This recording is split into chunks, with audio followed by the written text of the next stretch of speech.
मेवाड़ के पूर्व राज परिवार के सदस्य महेंद्र सिंह मेवाड़ का निधन हो गया है।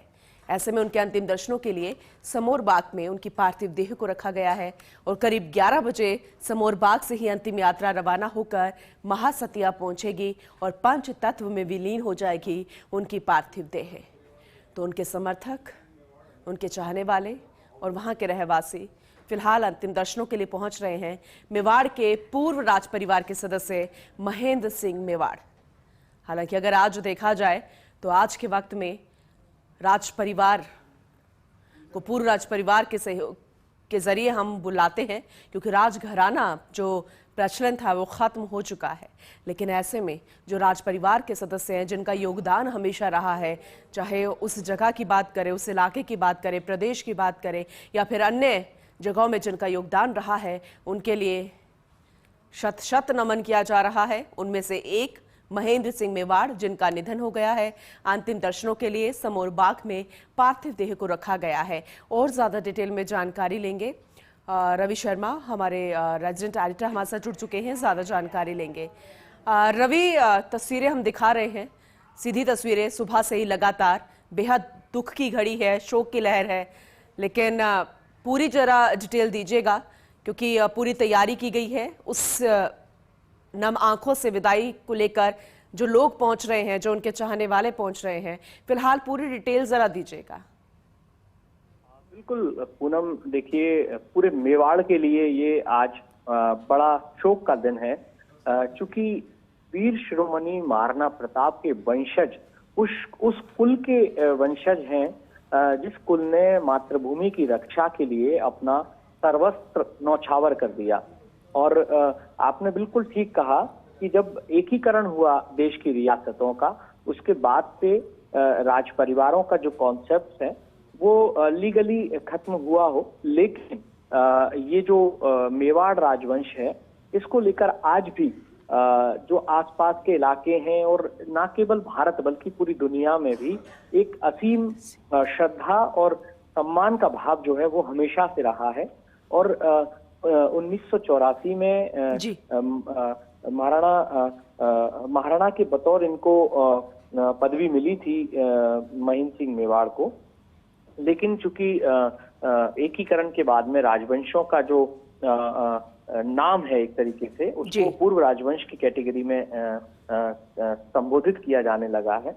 और पूर्व मेवाड़ के पूर्व राज परिवार के सबसे वरिष्ठ सदस्य हैं जिनका निधन हुआ है, महेंद्र सिंह मेवाड़, जिनकी निपुणता के बारे में अगर पूरे उदयपुर और इसके आसपास के इलाकों के पर्यटन के लिहाज से अगर मैं बात की शुरुआत करूं तो इस इलाके में पर्यटन को असीम संभावनाएं देने वाले और उसको संरक्षित और संवर्धित करने वाले जो हैं, उसमें अगर किसी का नाम सबसे सर्वोपरि ढंग से आता है तो महेंद्र सिंह मेवाड़ का नाम आता है, जिन्होंने स्थानीय पर्यटन को नई दिशाएं दी, एक नया इरा जो है वो उसकी शुरुआत इनके ही विचारों के साथ हुई। बिल्कुल। इसके अलावा मेवाड़ में अगर उच्च शिक्षा के लिहाज से मैं बात करूं तो भोपाल नोवेल्स जो सोसाइटी है उसको मजबूत करने में, चूंकि उसके ऑल टाइम संरक्षक जो हैं वो मेवाड़ के महाराणा रहते आए हैं जब से भोपाल नोवेल सोसाइटी की स्थापना हुई, तो उसके भी संरक्षक जो हैं वो महेंद्र सिंह मेवाड़ रहे। और भोपाल नोवेल सोसाइटी को मजबूत करने में, उच्च शिक्षा के लिहाज से उसे अग्रिम सोपानों तक ले जाने में महेंद्र सिंह मेवाड़ की बड़ी भूमिका रही। तो एक बड़ा इतिहास जो है एक तरीके से कहा जा सकता है, एक बड़ा जीवन काल जो है जिसमें उन्होंने कई राज परिवार के सदस्य होने के नाते और महाराणा प्रताप के वंशज होने के नाते एक सहयोग, योगदान रहा है पूरे मेवाड़ में।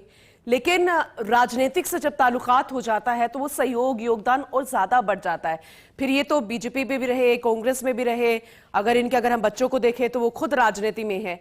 तो इस तरीके से अगर इनके राजनीतिक करियर की बात करें तो जरा उसे भी डिटेल में बताइएगा, क्योंकि अब नम आंखों से फिर वो चाहे किसी भी पार्टी के लोग हो, किसी भी विचारधारा के लोग हो, हर कोई पहुंच रहा है। वो तस्वीरों के जरिए हम दिखा भी रहे हैं। रवि, बिल्कुल पूनम, आपने ठीक कहा। एक समय जब राज परिवारों का दौर था तो जनता की सेवा के लिए, जनता के विभिन्न विकास कार्यों के लिए राजा महाराजा इन्हीं पर दारोमदार होता था। लेकिन जब देश में लोकतंत्र की स्थापना हुई तो जनप्रतिनिधि जो हैं वो विकास कार्यों के लिए जिम्मेदारी उठाने लगे, और यही वजह रही कि सबसे पहले महेंद्र सिंह मेवाड़ ने चित्तौड़ लोकसभा से चुनाव लड़ा भाजपा के टिकट पर और जीत भी हासिल की।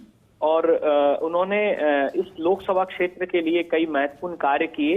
और देखिए पूनम, मैं सबसे बड़ी बात बताऊं, मेरा भी कई बार उनसे मुझे भी मिलने का मौका मिला। सबसे बड़ी बात यह है कि साहित्य की दृष्टि से और भाषाई दृष्टि से अगर देखें तो इंग्लिश और हिंदी दोनों पर उनकी बेहतरीन पकड़ थी, और यही उनको अपने आप में सबसे अलग जो है वो बनाता था। उनका मेवाड़ी जो भाषा है, प्रादेशिक जो भाषा है, उस पर भी उतनी ही अच्छी उनकी मास्टरी थी, मैं ये कहूंगा। और देखिए एक अच्छे जनप्रतिनिधि की, एक अच्छे जनसेवक की भी ये सबसे बड़ी विशेषता होती है कि जब वो अपनों के बीच होता है तो भाषा जो है वो सबसे ज्यादा महत्वपूर्ण कम्युनिकेशन का आधार होती है। और यही वजह है कि जब भी हम लोगों ने उन्हें कवर किया, जब भी हमारी उनसे मुलाकात हुई, वो मेवाड़ी में बात किया करते थे, और मेवाड़ी का एक्सेंट भी उनका लाजवाब हुआ करता था। इंग्लिश में उनकी उतनी ही अच्छी पकड़ थी, हिंदी में उनकी बेहतरीन भाषाई दक्षता थी। तो एक ऐसा समुचित जो व्यक्तित्व है वो मेवाड़ में यही उनको अलग भी रखता था, उनके इस व्यवहार को, और ताउम्र शायद इन्हीं के लिए उनको हमेशा याद किया जाएगा। रवि, आके भी आपसे जानकारी लेंगे।